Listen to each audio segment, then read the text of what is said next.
Well, good afternoon, everyone. My name is Cecilia, and this is Daniel, and together with our group, we've presented a proposal for the study trip for the tourism management students. But before we start, I would like to ask you a question. So, what city do you think of when you think of France? Well, I imagine it will be, yeah, you can answer if you want. Paris, you see them? Yeah. Yeah, no? Yeah. I suppose you imagine Paris or something. But, oh, can you do this? Yes. Well, we think of Colmar and Strasbourg. And these are really popular cities, and they're becoming more popular every day, and especially because they are really beautiful. And Colmar is also one of the most beautiful cities in Europe as well.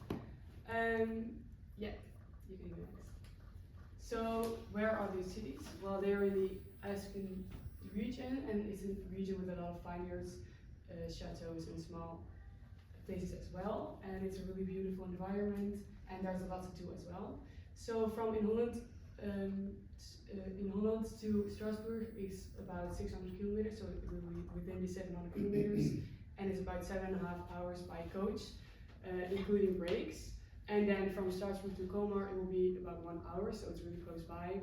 And we will spend about 2 nights in Strasbourg, and then 2 nights as well in Colmar, and 1 full day in Colmar, because Strasbourg is a bigger city, of course, and it would be nicer to spend there a day extra. Yeah. Oh yeah. And so what about Strasbourg? Well, it's a really historical city, and it has a really historical center as well. As you can see here, one of the most incredible buildings, it's the Notre Dame Cathedral. It's a really beautiful place to visit. And it's also a unique UNESCO heritage site with a lot of historical educational aspects as well. And first of all, we thought of doing an urban street art tour, and to get to know about street art tour, and it's a bit of beaten track, but it could be nice for the students. Then Colmar, it's a bit smaller city, but it has really beautiful housing with a lot of colors as well. And the most beautiful neighborhood is Little Venice. You can see it over here, and it looks like Venice in Italy. Then we thought about doing a canoe tour around the town, but of course, if weather conditions are a bit bad and it's really cold, we have also thought of alternatives, such as the Museum Interlinden. It's this museum right here. It's about the 16th and 17th century, and it has a lot of beautiful paintings and sculptures. So it can be an educational activity for the students as well. But of course, we've also thought about something fun to do and a little bit of activity. So we thought of the fun park Colmar, and right there you can do laser gaming or bowling or things like that, and a lot of other things as well. And we thought about also stimulating other senses, so we could do like a chocolate story, and we can taste chocolate over there, and also learn about the history of the chocolate in a fun way. And Colmar will be then for 2 days stops, and we thought about 1 full day. So yeah. Yes, so you might also wonder what is there to eat and how is the nightlife in Colmar and Strasbourg. Well, I think in both places you will find a lot of traditional dishes, which are very characteristic for German and French food. So amongst others you'll find the choucroute, which is this combination of type of sausage meal. You'll find the tarte flambée, and you find the spätzle, which is originally German. This is also a vegetarian one, so it's also important to consider, of course. So about the nightlife, Colmar is not that big of a city, so you won't find a lot of nightlife there. However, Strasbourg, on the other hand, I think offers something for everyone looking for a fun night. So if you want to go clubbing, you could go to La Couture, Excels, or the Co Bar. However, if you prefer a quiet day, quiet evening with your friends, just to talk with them, you could try one of the locally dropped beers or one of the bars, and try the Alsace region wines. So let's talk about accommodation right now. So of course there are other options, but we found 2 very suitable options for both cities. So the first one is called Hostel People. It's a very low budget hostel. It's about 30 euros per night, and we could possibly get a discount if we negotiate a little bit. But it's still qualitative, as you can see. The beds have their own space. It has a curtain, so you have some privacy. There are many dorm rooms available. and they're also known to host universities and other larger groups, of course very important. Besides that, they also offer single rooms, double rooms, and twin rooms. They offer breakfasts, which also was a requirement, and they also have a conference room that we could possibly use for example, an official introduction, or maybe a fun, entertaining evening. Then in Colmar we could also stay for 2 nights. There we have Hostel Mittelhart, also very affordable, around the same price, and about 40 euros for a single room as well, also very affordable. And there's a capacity for 128 persons in total. So yeah, we created a little draft itinerary for you, just a proposal to give you an insight of what the trip could look like to Strasbourg and Colmar. So imagine we would leave around 8 from Holland, Amsterdam. We would arrive there around 4 to 5 in the afternoon, including the breaks. Then of course the group wants to rest, they need some time to settle.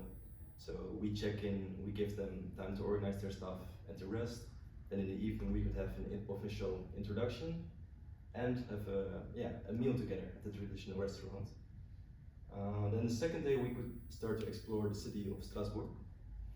So we could start in the morning with a walking tour in the old city center, followed up by a fun challenge or fun game such as a scavenger hunt. So of course we are well aware that there is a visually impaired girl in the group. So this game could include some elements where we can use all of the senses. So for example, some tasting, some hearing, for example. Then later in the afternoon, we could possibly visit the Strasbourg DMO, which is very well known. They have very good policy and very good focus, very well focused on CSR, for example. So we can learn a lot from them. We could possibly do like interactive assignments as well there. And then let's go to day 3. So on the third day, we could start to explore the region a little bit more, the Alsace region. So we could go to Chateau de Haut Koningsburg, which is a very impressive chateau. It's about a 1-hour drive. Followed up, we can visit 2 of the traditional villages, which are called Riekewier and Keizersburg. And then later on the day, or maybe in between, we can also visit some wine tasting or vineyards. And later on the day, we would arrive in our next destination, Colmar, so we could settle there and just give the group some free time. Then day 4 will be the last full day in Colmar. So yeah, in the morning we could give them some free time to explore. In the afternoon we could possibly do the boat trip, but because of the weather we need some alternative options. So what you said, maybe the chocolate experience or maybe Museum Unter Linden. There are enough fun, entertaining options. And then in the evening we would have a goodbye drink to finish the trip together. Then day 5 will be return to Amsterdam, so perhaps we would get back around 3, 4 in the afternoon, I can imagine. Then, of course, really important to consider CSR. So first of all, what is already there? So Strasbourg is very much focused on sustainable transportation. So they have a soft mobility policy. So that means there are limited highways, and the infrastructure is very much focused on simple to get around by foot, cycling, and public transport. And they're even a leading city when it comes to cycling paths. So we have 600 kilometers in total of bicycle lanes. And the same applies to tram connections. They have a lot of tram trails throughout the city, so it's very easy to get around by tram as well.